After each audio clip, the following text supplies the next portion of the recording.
कैसा रहा आपका ये एक्सपीरियंस? बहुत अच्छी सिंगर कंपोज़र हैं कंचन किरण मिश्रा, जी। लखनऊ की, और हमारी स्टूडेंट भी हैं। ओके। तो उन्होंने कुछ गाने कंपोज किए हैं, लिखे भी हैं। हम्म। तो मैं वो रिकॉर्ड कर रहा हूँ। 8 गाने रिकॉर्ड किए उनके। आज 3 किए, 3 दिन पहले 5 किए थे, तो हो गए। और आज इस रिकॉर्डिंग से पहले भी एक रिकॉर्डिंग की थी, 2 गाने वहाँ गा के आए थे। उस बीच में एक जाके मीटिंग भी कराए अपने संतोषी जी से, राजकुमार संतोषी जी से। हम्म। कुछ फिल्म की चर्चा हो रही थी उनसे। जी जी। तो मैं तो लॉकडाउन से पहले 2000 लोगों को रोज एवरेज गाना सुनाता था बिल्कुल। अपने कॉन्सर्ट्स। हम्म। और लॉकडाउन जब से शुरू हुआ है मैं 3 लाख लोगों को रोज सुनाता हूँ। क्या बात। इतने ऑनलाइन कॉन्सर्ट्स में मैं बिजी हूँ। कल मैंने 3 ऑनलाइन कॉन्सर्ट किए, एक कनाडा के लिए, एक ऑस्ट्रेलिया के लिए, एक लंदन के लिए। तो वहाँ हज़ारों लोग जुड़ते हैं, सुनते हैं। तो लॉकडाउन से हमने अपने काम की स्पीड बिल्कुल कम नहीं की, बल्कि रियाज खूब किया, प्रैक्टिस खूब की, अपना योगासन बहुत किया, एक्सरसाइज खूब की, अपनी तबीयत हेल्थ भी अच्छी कर ली। ये सारा कुछ हम कर रहे हैं। जी जी। सो सर, लॉकडाउन के दौरान ऐसी कोई नई एक्टिविटीज़ जो आपने सीखी या आप लोगों को बताना चाहें? लॉकडाउन में सबसे बड़ी बात यह है कि आपको बॉडी, माइंड और सोल, इन हम्म। तीनों को खुश रखना पड़ेगा। बिल्कुल। अगर आपने सिर्फ जिम में जाके एक्सरसाइज कर ली तो उससे कुछ होता नहीं है, उससे डोले शोले बन जाते हैं, हम्म। लेकिन माइंड संतुलित नहीं होता। जी जी। तो मन को भी संतुलित करना है, आत्मा को प्रसन्न करना है, और हेल्थ भी अच्छी रहे। अगर आपके कमर में दर्द है तो गाना कैसे गाएंगे? तो शरीर में दर्द भी ना हो, शरीर फिट रहे, इसलिए योगा भी होना चाहिए। मेडिटेशन करिए, आपका मन प्रसन्न रहे, मन संतुलित रहे, और आप योगा अभ्यास करिए, आपका शरीर खुश रहे।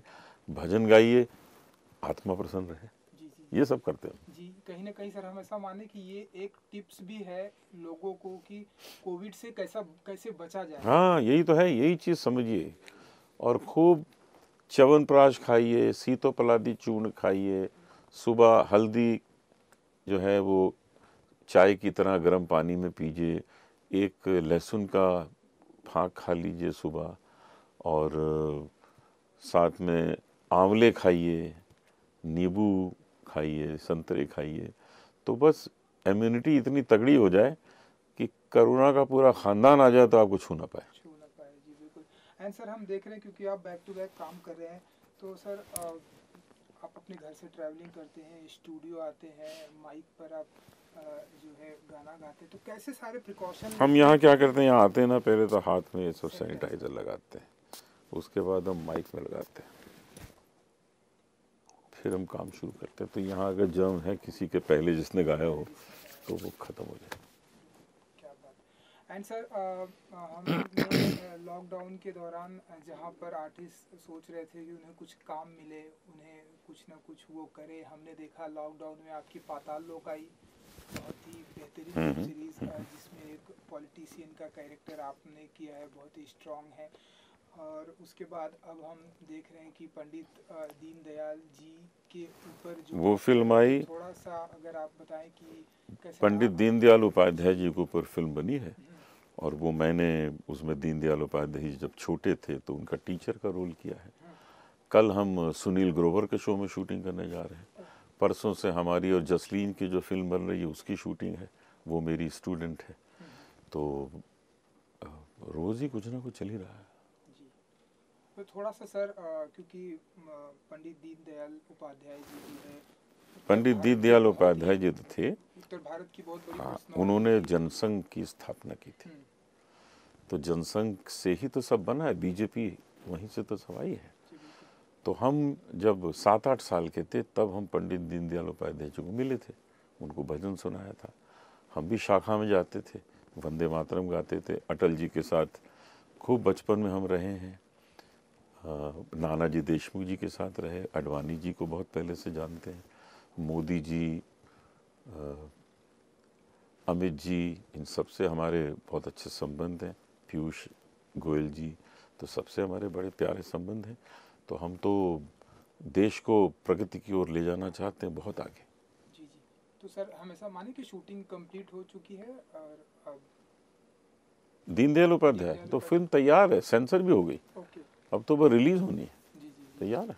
एंड सर इन दिनों जो हम देख रहे हैं सर हमारे बॉलीवुड का जो हिंदी फिल्म इंडस्ट्री का जो सिनारियो है, आपने तो आपने तो बहुत ही करीब से देखा है हमारी हिंदी फिल्म इंडस्ट्री को, जिस तरह से सुशांत सिंह राजपूत का केस आया और अब जो है ड्रग्स के ढेरों सारे मामले आ रहे हैं। कैसे देखते हैं सर आप इस जो हमारी हिंदी फिल्म इंडस्ट्री का जो प्रेजेंट टाइम का जो सिनारियो आप कैसे देखते हैं सर? ड्रग्स की सफाई होनी चाहिए और वो हो रही है, खूब पकड़े जा रहे हैं पेडलर्स, खूब चल रहा है, पूरे देश में चल रहा है।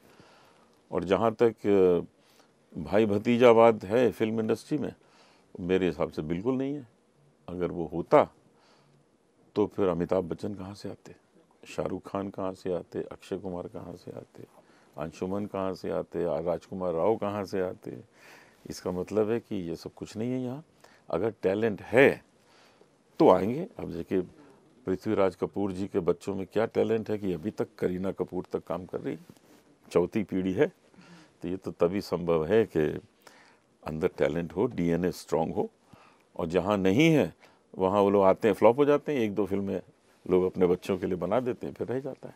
और अगर सिंगर्स में भी देखिए तो मंगेशकर परिवार में और कोई नहीं है।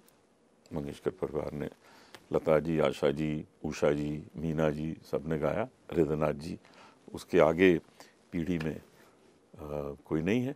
किशोर कुमार जी का बेटे को टॉप का सिंगर होना चाहिए था, मुकेश जी के बेटे को, रफ़ी साहब के टॉप का होना चाहिए था ना। अगर कुछ वो सब होता जातिवाद और भाई भतीजावाद तो वो तो है ही नहीं क्यों वो नहीं आ पाए, दूसरे आ गए। कुमार शानू कहाँ से आ गए, सोनू निगम कहाँ से आ गए। तो यही है कि टैलेंट है तो आप जम सकते हैं, नहीं तो एक दो बार आपके पिताजी चाचा जी थोड़ा कर देंगे पुश, फिर कुछ नहीं होगा। जी बिल्कुल, ये तो सर आपने बहुत सही बात कही। As a singer, as a bhajan samrat सारी दुनिया आपको मानती है, तो आप मानते हैं कि सुशांत सिंह राजपूत को आज भी जस्टिस मिलना चाहिए? जस्टिस तो मिल रहा है, अब सब खोज चल रही है, बिल्कुल। जरा खोज हो जाए तो पता लग जाएगा, क्योंकि बहुत अच्छा कलाकार हमने खोया है, इसका हमें बड़ा दुख है। और अभी चल रही है खोज, अभी खोज पूरी थोड़ी हुई है। अभी तो सीबीआई ने कुछ बताया ही नहीं, सीबीआई आए जरा जवाब दे, फिर पता लगेगा क्या हुआ। बाकी उसका बलिदान जो है उससे ड्रग्स माफिया सब पकड़े जा रहे हैं, ये हो रहा है। तो सर क्योंकि ड्रग्स के बारे में आपने जो एक सबसे कट टू कट बात की कि ड्रग्स का सफाया हमारी हिंदी फिल्म इंडस्ट्री में, ये सारी बातें तो आज निकल कर सामने आ रही है। तो आप तो बहुत ही पहले से आप हमारी हिंदी फिल्म इंडस्ट्री को ढेरों सारे आपने भजन दिए, गीत दिए, तो आप मानते हैं कि ये पहले से चला आ रहा है लेकिन अब आज लोगों को पता चल रहा है, तो या बहुत पहले पहले नहीं से था? आपने साधु संतों को नहीं देखा है चिलम पीते हुए जी जी जी। तो बहुत पहले से चला आ रहा है। लेकिन अब जो ड्रग है ये बहुत हानिकारक है। वो इतनी हानिकारक नहीं हुआ करती, जो हुक्का पिया जाता था ना इतना हानिकारक नहीं होता था। लेकिन अभी जो क्या क्या आने लगा है, मुझे तो नाम भी नहीं पता है, वो चीज़ें इंसान को पागल कर देती हैं। तो इन सब चीज़ों को बंद होना चाहिए। एंड सर जब से आपको भजन सम्राट कहा गया, तब से आप मानते हैं कि आपके ऊपर आपकी रिस्पॉन्सिबिलिटी बढ़ गई है? आप बहुत बढ़ गई है, हम उसके लिए काम भी बहुत कर रहे हैं, रोज़ रिकॉर्डिंग करते हैं, नए नए भजन गाते हैं, लोगों के पास नए नए भजन पहुंचेंगे, उनके अंदर आनंद प्राप्त होगा उनको। जी। एंड सर क्योंकि अब बिग बॉस जो है स्टार्ट हो चुका है, आप तो बिग बॉस के पार्ट भी रहे हैं तकरीबन, जहाँ तक मेरा नॉलेज है 1.5 महीने तक आप हाँ, घर 1.5 महीने मज़े घर किए। आए। तो अब फिर से सीजन 14 14वां सीजन स्टार्ट हो चुका है। आप बताइए आप कितना फॉलो कर रहे हैं, एंड जो कंटेस्टेंट आपने देखे होंगे कैसे आप देख पाते हैं, कैसे देखते हैं बिग बॉस सीजन 14 को?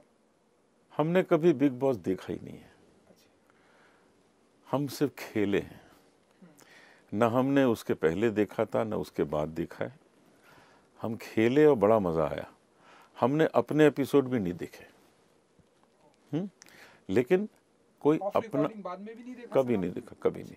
हमको इस बार थोड़ा इंटरेस्टिंग इसलिए लग रहा है, हमने देखा नहीं है लेकिन हमको दो लोग उसमें बड़े इंटरेस्टिंग लग रहे हैं। एक तो कुमार शानू का बेटा, जाम। हाँ, और एक राहुल वैद्या। ये दोनों बड़े अच्छे सिंगर्स हैं और ये बहुत एंटरटेन करेंगे लोगों को। राहुल वैद्या बहुत इंटेलिजेंट लड़का है, बहुत ही हैंडसम है, बहुत अच्छा सिंगर है, परफॉर्मर बहुत अच्छा है, तो वो कुछ कमाल करेगा अंदर। मुझे लगता है वो जीत के भी आएगा, ऐसा मुझे लगता है। तो पता नहीं मैं देख पाऊंगा कि नहीं कोई भी एपिसोड, लेकिन वो दोनों हैं उसमें, मुझे इसकी बड़ी खुशी है। जी। सलमान खान जी को कुछ कहना चाहेंगे आप? हाँ, उनसे मुलाकात कर सलमान जी तो आते ही थे हमको मिलने, वहाँ हमेशा बड़ी इज्जत से मिले। सलमान खान को ये कहना चाहूँगा कि इस बार बिग बॉस को कैसे करेंगे, मुश्किल है, एक कमरे में सब सो नहीं सकते, मास्क लगा के प्यार नहीं कर सकते, लड़ाई वड़ाई कैसे करेंगे, दूर से करनी पड़ेगी लड़ाई, क्योंकि 2 गज की दूरी है बहुत ज़रूरी, मोदी जी ने कहा है। तो पता नहीं बिग बॉस को किस तरह से बनाएंगे, लेकिन मुझे ये भी विश्वास है कि ये लोग बड़े क्रिएटिव लोग हैं, जो करेंगे अच्छा करेंगे। जी। तो सर अगेन अगर आपको कहा जाए कि सर आप आइए, थोड़ा सा इस दुनिया को फिर से एंजॉय कीजिए, मैं तो आज चला जाऊँ। अच्छा। अरे बड़ा मज़ा आया था मुझे, मेरा तो 1.5 महीने का पेड हॉलीडे था, पैसे भी दिए और 1.5 महीने मुझे मज़ा कराया, तो फिर चला जाऊँगा। बहुत ही अच्छी बात सर आपने कही। एक और बात सर, जैसा कि आप हमेशा से कहते आए हैं, जसलीन जी, आप और उनके जो पिताजी, आप सभी मिलकर जो है उनकी कन्यादान।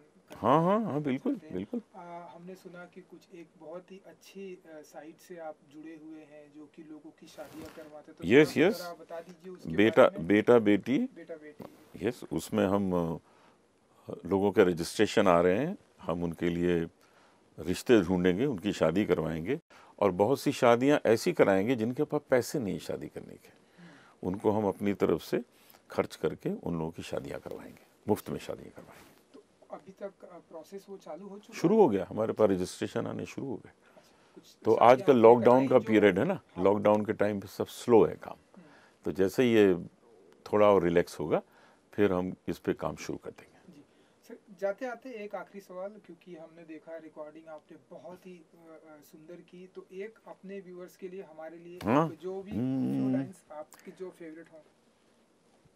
जग में सुंदर हैं 2 नाम, चाहे कृष्ण कहो या राम, बोलो राम राम राम बोलो, श्याम श्याम श्याम।